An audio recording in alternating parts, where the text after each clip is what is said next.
Hi guys, welcome back. ഇന്നൊരു healthy കുട്ടൻ breakfast ആയാലോ. ഇന്ന് ഓട്സ് കഞ്ഞിയാണ് ഗായ്സ്. ഓവർനൈറ്റ് ഓട്സ് കഴിച്ച് ബോറടിച്ചുകൊണ്ട് ഞാൻ കരുതി ഇന്ന് ഓട്സ് കഞ്ഞിയാക്കാന്ന്. ഭയങ്കര വെറൈറ്റി അല്ലേ. അപ്പോൾ ഓട്സും വെള്ളവും ഉപ്പും കൂടെ ഇട്ട് ഇതിങ്ങനെ ഇങ്ങനെ കുറുക്കി എടുക്കുന്നതാണ് നമ്മുടെ ഓട്സ് കഞ്ഞി. എനിക്ക് ഇഷുക്കുട്ടിക്കും ഭയങ്കര ഇഷ്ടമാണ്. അതൊക്കെ കഴിഞ്ഞിട്ട് ഉച്ചക്കത്തെ ലഞ്ച് പ്രിപ്പറേഷനായിട്ട് കിച്ചണിൽ കയറിയിട്ടുണ്ട്. ഇവിടെ കറണ്ട് ഇല്ല ഗായ്സ്, അതുകൊണ്ട് ഇന്നെല്ലാം ഗ്യാസിൽ വേണം വെക്കാനായിട്ട്. ഗ്യാസ് ക്ഷാമമായിട്ടുള്ള അവസ്ഥയിൽ ഗ്യാസ് കത്തിക്കുമ്പോൾ നെഞ്ച് കത്തും അല്ലേ. അപ്പോൾ നമ്മുടെ നാട്ടിൽ നിന്ന് കൊണ്ടുവന്ന ഒരു കറുത്ത ക്യൂട്ട് ചട്ടിയാണ്. ഇന്ന് ഇതിൽ രസം വയ്ക്കുന്നുണ്ട്. ഈ സമയം കൊണ്ട് നമ്മുടെ ചോറ് റെഡി ആയിട്ടുണ്ട്. ഇനി നമുക്ക് തക്കാളിയും കൊച്ചുള്ളിയൊക്കെ ചെറുതായിട്ട് കട്ട് ചെയ്തിട്ട് കുറച്ച് പുളി ഒന്ന് സോക്ക് ചെയ്യാനായിട്ട് വെക്കാം. ഇത് 2 വർഷം മുമ്പ് ഞാൻ ഒരു വീട്ടിൽ നിന്ന് വാങ്ങിയ പുളിയാണ് ഗായ്സ്. നല്ല അടിപൊളി പുളിയാണ്. ഇപ്പോഴൊരു കുഴപ്പമില്ലാതെ നല്ല അടിപൊളിയായിട്ട് ഇരിപ്പുണ്ട്. അത് നമുക്ക് നന്നായിട്ടൊന്ന് ഞെരടി പിഴിഞ്ഞ് അതിൻ്റെ സത്തൊക്കെ എടുക്കാം. ഇനി നമുക്ക് കറിച്ചട്ടി നന്നായിട്ട് ചൂടാകുമ്പോഴത്തേക്ക് ഇതിലേക്ക് 2 ടീസ്പൂൺ വെളിച്ചെണ്ണ ഒഴിച്ച് കൊടുക്കാം. വെളിച്ചെണ്ണ നന്നായിട്ട് ചൂടാകുമ്പോഴത്തേക്ക് കടുകിട്ട് ഇനി കുറച്ച് കറിവേപ്പില ചേർത്ത് കൊടുക്കാം. അതിന് മുമ്പ് കുറച്ച് ചെറിയുള്ളി കട്ട് ചെയ്തുകൊണ്ട് ഞാൻ ചേർക്കുന്നുണ്ട്. ഇതൊക്കെ എവിടെന്നോ കൊണ്ടുവന്ന കറിവേപ്പിലയാണ് ഗായ്സ്. നല്ല മണമുണ്ട് കേട്ടോ. അപ്പോൾ കറിവേപ്പിലയെല്ലാം മൂത്ത് വരുമ്പോഴത്തേക്ക് നമുക്കിതിലേക്ക് ഇഞ്ചി വെളുത്തുള്ളി പേസ്റ്റ് ചേർക്കാം. എന്നിട്ട് തക്കാളിയും പച്ചമുളകും കൂടെ ചേർത്ത് നന്നായിട്ട് വഴട്ടി ഒരു കുഴമ്പ് പരുവത്തിലാക്കി എടുക്കണം.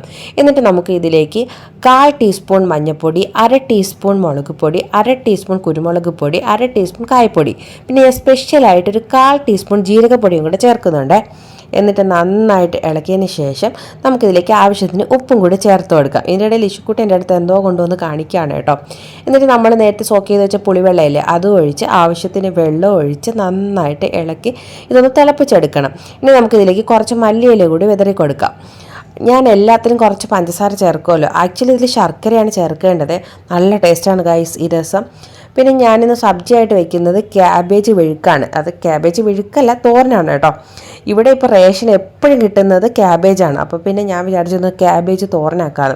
അപ്പോൾ അതിനുവേണ്ടി കുറച്ച് തേങ്ങയും തിരുക്കി നമ്മുടെ ക്യാബേജ് ഇതിലിട്ടിട്ട് കേട്ടോ. ഒന്നുമില്ല, ക്യാബേജും പച്ചമുളകും തേങ്ങയും പിന്നെ മഞ്ഞൾപ്പൊടി ഉപ്പും, ഇത്രയേ ഉള്ളൂ സംഭവം. പിന്നെ ഞാൻ കുറച്ച് കുക്കുംബറും കൂടെ കട്ട് ചെയ്തെടുക്കുന്നുണ്ട്. ഇനി ഓംലെറ്റിന് വേണ്ടിയിട്ടുള്ള സവാളയും കൂടെ കട്ട് ചെയ്ത് ഓംലെറ്റ് അടിക്കുകയാണ്. ഇഷുക്കുട്ടി അതിൻ്റെ ഇടയിൽ എനിക്ക് വശിക്കണം അമ്മ എന്നും പറഞ്ഞൊരൊറ്റ വരവായിരുന്നു. അങ്ങനെ ഞാൻ അവൾക്ക് വേണ്ടിയിട്ടുള്ള ചോറിടാണ്. അവൾക്ക് ചോറും രസവും ഭയങ്കര ഇഷ്ടമാണ് ഗൈസ്. കുഞ്ഞിലെ നിസാമി ഇങ്ങനെ ചോറും രസവും കൊടുത്ത് പഠിപ്പിച്ചുകൊണ്ട് ഇപ്പോഴും ചോറും രസവും എന്ന് വെച്ചാൽ അവൾക്ക് ജീവനാണ്. അങ്ങനെ ഞാൻ അവൾക്ക് രസമൊക്കെ ഒഴിച്ച് ഇതുപോലെ ചോറ് റെഡിയാക്കി കൊടുത്ത കേട്ടോ. അങ്ങനെ ഞാൻ വാരി കൊടുക്കുകയാണ്. ഞാൻ വല്ലപ്പോഴും അടിക്കുക അവൾക്ക് ഇങ്ങനെ ചോറ് വാരി കൊടുക്കുക. അത് കഴിഞ്ഞിട്ട് എൻ്റെ ഫുഡാണ് ഗൈസ്. എങ്ങനെയുണ്ട്, നല്ല അടിപൊളിയായിട്ടില്ലേ. അപ്പോൾ ഞാൻ നല്ല ചോറും മുട്ട ഓംലെറ്റും രസമൊക്കെ കൂട്ടി കഴിക്കുകയാണ്.